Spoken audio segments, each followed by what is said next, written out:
ഇന്ന് നമ്മൾ നോക്കാൻ പോകുന്നത് മൈസെൽഫിന്റെ ശരിയായ ഉപയോഗത്തെക്കുറിച്ചാണ്. നമ്മൾ കഴിഞ്ഞ ക്ലാസ്സിൽ നമ്മൾ നൗണൊക്കെ പഠിച്ച ക്ലാസ്സിൽ പ്രൊനൗണിന്റെ സെക്ഷനിൽ മൈസെൽഫ് എന്താണെന്ന് നമ്മൾ പഠിച്ചിട്ടുണ്ടായിരുന്നു അല്ലെ.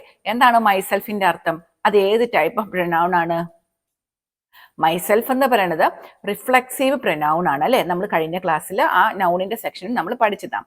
അപ്പൊ മൈസെൽഫിന്റെ അർത്ഥം എന്താണ്? ഞാൻ തന്നെ അല്ലെങ്കിൽ എന്നെ തന്നെ എന്നുള്ള അർത്ഥത്തിലാണ് നമ്മൾ മൈസെൽഫ് ഉപയോഗിക്കുന്നത്. എന്താണ് മൈസെൽഫിന്റെ അർത്ഥം? ഞാൻ തന്നെ അല്ലെങ്കിൽ എന്നെ തന്നെ. ഈ മൈസെൽഫ് ഉപയോഗിക്കുമ്പോൾ ഒരുപാട് പേര് ഒത്തിരി മിസ്റ്റേക്ക് വരുത്താറുണ്ട് കേട്ടോ. അപ്പൊ നമ്മൾ ഇന്നൊന്ന് മൈസെൽഫിനെ ഒന്ന് അടുത്തറിയാം. മൈസെൽഫിന്റെ അർത്ഥം നിങ്ങൾ മനസ്സിലാക്കുക. ഞാൻ തന്നെ അല്ലെങ്കിൽ എന്നെ തന്നെ എന്നുള്ള അർത്ഥത്തിലാണ് നമ്മൾ മൈസെൽഫ് ഉപയോഗിക്കുന്നത്. ഇനി മൈസെൽഫ് എന്ന് പറയുന്നത് ഐ എന്ന സബ്ജക്റ്റ് പ്രൊനൗണിന്റെ റിഫ്ലെക്സീവ് പ്രൊനൗൺ ആണ് മൈസെൽഫ് എന്നത്. ക്ലിയർ ആയല്ലോ? അപ്പോ ഇനി എങ്ങനെയാണ് നമ്മൾ സെന്റൻസിൽ മൈസെൽഫ് ഉപയോഗിക്കുന്നത് നോക്കാം. നമ്മൾ ഒരു രീതി പറയുകയാണ് എങ്കിൽ ഐ പറയണം. നമ്മുടെ സെന്റൻസിൽ ഐ വേണം. എന്തിലും നമ്മൾ മൈസെൽഫ് ഉപയോഗിക്കാൻ പറ്റത്തുള്ളൂ. ഐ ഉപയോഗിക്കുന്നു, വേർബ് ഉപയോഗിക്കുന്നു, മൈസെൽഫ് ഉപയോഗിക്കുന്നു. എങ്ങനെയാണ്? ഐ എന്ന സബ്ജക്റ്റ് ഉപയോഗിക്കുന്നു. അല്ലാണ്ട് അവിടെ ഷീ ഉപയോഗിച്ചിട്ട് മൈസെൽഫ് എന്ന് പറയാൻ പറ്റത്തില്ല. ഐ എന്ന് പറയുന്ന സബ്ജക്റ്റ് ഉപയോഗിക്കുന്നു, വേർബ് ഉപയോഗിക്കുന്നു, മൈസെൽഫ് ഉപയോഗിക്കുന്നു. അപ്പൊ ഞാൻ പറയാണ് I heard myself. I subject കൊടുത്തു, വേർബ് ഹേർഡ് കൊടുത്തു, മൈസെൽഫ്. ഞാൻ എന്നെ തന്നെ മുറിവേൽപ്പിച്ചു. I heard myself. ഞാൻ എന്നെ തന്നെ മുറിവേൽപ്പിച്ചു. അവിടെ നമ്മൾ ഷീ ഹേർഡ് മൈസെൽഫ് എന്നല്ല പറഞ്ഞത്. എന്തെന്ന് പറഞ്ഞത്? ഐ തന്നെയാണ് നമ്മളവിടെ സബ്ജക്റ്റ് ആയി കൊടുത്തത്. അത് നിങ്ങളൊന്ന് ശ്രദ്ധിക്കണേ. അവിടെ നമ്മൾ വേറെ ഒന്നും നമുക്ക് സബ്ജക്റ്റ് ആയിട്ട് കൊടുക്കാൻ പറ്റത്തില്ല. അവിടെ നമ്മൾ കൊടുത്തത് ഐ തന്നെയാണ് സബ്ജക്റ്റ് ആക്കി കൊടുത്തത്. കാരണം ഐയുടെ പ്രൊനൗൺ ആണ് എന്ത്? മൈസെൽഫ് ഉള്ളത്. ഇനി ഐ ഇൻട്രൊഡ്യൂസ്ഡ് മൈസെൽഫ്. ഞാൻ എന്നെ തന്നെ പരിചയപ്പെടുത്തി. I introduced myself. ഞാൻ എന്നെ തന്നെ പരിചയപ്പെടുത്തി. അത് നമ്മൾ നോക്കിയേ, ഐ എന്ന സബ്ജക്റ്റ് കൊടുത്തു, വേർബ് നമ്മൾ ഇൻട്രൊഡ്യൂസ്ഡ് കൊടുത്തു, പിന്നെ മൈസെൽഫ് കൊടുത്തു. ഇനി നിങ്ങൾ ഇതേപോലെ ഒരു സെന്റൻസ് ഒന്ന് ക്രിയേറ്റ് ചെയ്തേ.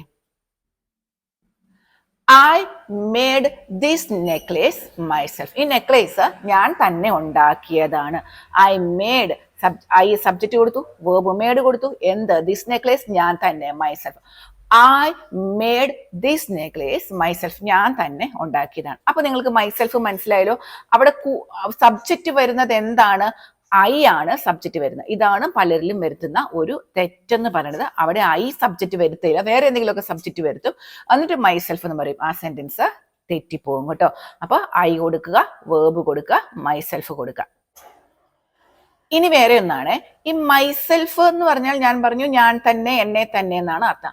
അപ്പൊ ബൈ മൈസെൽഫ് എന്ന് പറഞ്ഞാൽ എന്താ അർത്ഥം? ഒറ്റയ്ക്ക് എന്നാണ് അർത്ഥം. ബൈ മൈസെൽഫ് എന്ന് പറഞ്ഞാൽ ഒറ്റയ്ക്ക്. അവിടെ അതിന്റെ മൈസെൽഫിന്റെ മുമ്പിൽ നമ്മൾ എന്ത് ചേർത്തു? ബൈയും കൂടെ ചേർത്തു. മൈസെൽഫ് എന്ന് പറഞ്ഞാൽ ഞാൻ തന്നെ അല്ലെങ്കിൽ എന്നെ തന്നെ എന്നാണ് അർത്ഥം. ബൈ മൈസെൽഫ് എന്ന് പറഞ്ഞാൽ ഒറ്റയ്ക്ക്. ഐ വെന്റ് ദെയർ മൈസെൽഫ് എന്നല്ല. ഞാൻ തന്നെ പോയി എന്നല്ല നമ്മൾ പറയുന്നത്. ഞാൻ അവിടെ ഒറ്റയ്ക്ക് പോയി എന്നല്ലേ നമുക്ക് പറയേണ്ടത്. അപ്പൊ നമ്മൾ എങ്ങനെ പറയണം? I went there by myself. By myself എന്ന് പറഞ്ഞാൽ ഒറ്റയ്ക്ക്. അല്ലാണ്ട് ഐ വെന്റ് ഞാൻ തന്നെ പോയി എന്നല്ല പറയേണ്ടത്. I went there by myself. ഞാൻ ഒറ്റയ്ക്ക് അവിടെ പോയി. അപ്പൊ ബൈ മൈസെൽഫിന്റെ അർത്ഥം എന്താണ്? ഒറ്റയ്ക്ക് എന്നാണ് അർത്ഥം. മൈസെൽഫിന്റെ അർത്ഥം എന്താണ്? ഞാൻ തന്നെ അല്ലെങ്കിൽ എന്നെ തന്നെ. ബൈ മൈസെൽഫ് എന്ന് പറഞ്ഞാൽ ഒറ്റയ്ക്ക്. She lives by myself. അവൾ ഒറ്റയ്ക്കാണ് താമസിക്കുന്നത്. She lives by myself. അവള് ഒറ്റയ്ക്കാണ് താമസിക്കുന്നത്. അപ്പോൾ ബൈ മൈസെൽഫ്, ഒറ്റയ്ക്കാണ് താമസിക്കുന്നത്. I can do this myself. What is the meaning? ഇത് ഞാൻ തന്നെ ചെയ്യാം, എനിക്ക് തന്നെ ചെയ്യാൻ കഴിയും. I can do this myself. ഞാൻ തന്നെ ഇത് ചെയ്യാം. പിന്നെ ഒരു സെന്റൻസ് നിങ്ങൾ ഇനി പറഞ്ഞേ.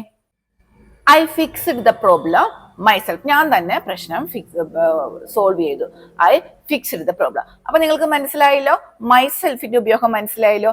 ഇനി കൂടുതലും മൈസെൽഫിൽ വരുത്തുന്ന തെറ്റ് ഞാൻ എപ്പോഴും പറയുന്ന ഒരു കാര്യമാണ്. മൈസെൽഫ് റിൻസി എന്ന് ഒരിക്കലും പറയരുത്. ഐ ആം എന്നേ പറയുള്ളൂ. കാരണം നിങ്ങൾ ഓർത്ത് നോക്കി, കാരണം എന്താണ്? തെറ്റാണെന്ന് നിങ്ങൾക്ക് മനസ്സിലായില്ലേ? കാരണം എന്താണെന്ന് മനസ്സിലായില്ലേ? അപ്പോൾ മൈസെൽഫ് എന്ന് പറഞ്ഞാൽ ഞാൻ തന്നെ, എന്നെ തന്നെ എന്നുള്ളതും. പിന്നെ ചിലപ്പോൾ ഇങ്ങനെയൊക്കെ പറയാം, ഐ മൈസെൽഫ് ആം ഹാപ്പി. നിങ്ങളുടെ കുറേ പേരുടെ വിചാരം ഈ മൈസെൽഫ് ഒക്കെ ചേർക്കുമ്പോൾ നമ്മൾ കുറച്ചും കൂടി ഇംഗ്ലീഷൊക്കെ നന്നായി സംസാരിക്കുമെന്ന ഒരു ചിന്തയിൽ നമ്മൾ എന്ത് കാണിക്കും, ഇങ്ങനെ പറയും ഐ മൈസെൽഫ് ആം ഹാപ്പി. അങ്ങനെയൊക്കെ ഞാൻ ഒത്തിരി കേട്ടിട്ടുണ്ട് കേട്ടോ. അത് തെറ്റാണ്. എങ്ങനെ പറയണേ? Simple, I am happy. പിന്നെ മൈസെൽഫ് എന്തിനാ അവിടെ ചേർക്കണേ? അല്ല, മൈസെൽഫിന്റെ അർത്ഥം തന്നെ എന്താണ്? അവിടെ അങ്ങനെ ഒരു അർത്ഥത്തിന്റെ കാര്യം തന്നെ ഇല്ല. അപ്പോൾ ഈ തെറ്റുകളൊക്കെ നിങ്ങൾ തിരുത്തണം കേട്ടോ. മൈസെൽഫ് എന്ന് പറഞ്ഞ പേര് പറയാൻ ഒരിക്കലും പാടില്ല. അപ്പൊ മൈസെൽഫിന്റെ അർത്ഥം ഞാൻ തന്നെ, എന്നെ തന്നെ. പക്ഷെ ബൈ മൈസെൽഫ് എന്ന് പറഞ്ഞാൽ ഒറ്റയ്ക്ക് എന്നാണ് അർത്ഥം. അപ്പൊ ഇന്ന് ക്ലിയർ ആയോ? നിങ്ങൾക്ക് ക്ലിയർ ആയോ? സംശയമുണ്ടോ നിങ്ങൾക്ക് ആർക്കെങ്കിലും? മൈസെൽഫ് ഇനി നിങ്ങൾ ഒരിക്കലും തെറ്റിക്കരുത്. നമ്മളിപ്പോൾ ഏറ്റവും അടിസ്ഥാനമായിട്ടുള്ള ക്ലാസ്സുകളായിട്ട് എടുത്തു വരുന്നത്. അപ്പോൾ കുറേ പേരത് കാണുന്നില്ല. നിങ്ങൾക്ക് നോട്ടിഫിക്കേഷൻ കിട്ടാത്തവരാണ് എങ്കിൽ നമ്മുടെ ആ ബെൽ ബട്ടണിൽ ഓൾ എന്ന് പറയുന്ന ഒരു ഓപ്ഷൻ ഒന്ന് ക്ലിക്ക് ചെയ്ത് നിങ്ങൾ വെക്കണം കേട്ടോ. എങ്കിലേ നിങ്ങൾക്ക് ആ നോട്ടിഫിക്കേഷൻ കിട്ടത്തുള്ളൂ. ഇപ്പം തന്നെ നിങ്ങളൊന്ന് നോക്കിക്കേ, നിങ്ങളുടേത് ഓൾ എന്ന ഓപ്ഷൻ ഓൺ ആണോ എന്ന് നോക്കിക്കേ. അത് ഓപ്പൺ ആക്കിയിട്ട് വെക്കണം കേട്ടോ. പിന്നെ ഈ ചാനൽ ആദ്യമായിട്ടാണ് നിങ്ങൾ ആരെങ്കിലും കാണുന്നവരുണ്ട് എങ്കിൽ, ഇംഗ്ലീഷ് പഠിക്കണമെന്ന് ആഗ്രഹിക്കുന്നവരാണ് എങ്കിൽ നമ്മുടെ ചാനലിന് സബ്സ്ക്രൈബ് ചെയ്തും കൂടെ വെക്കണം കേട്ടോ. അപ്പൊ എല്ലാവർക്കും നല്ലൊരു ദിവസം ആശംസിക്കുന്നു. നമുക്ക് അടുത്ത ദിവസം വീണ്ടും കാണാം. Thank you. ബൈ.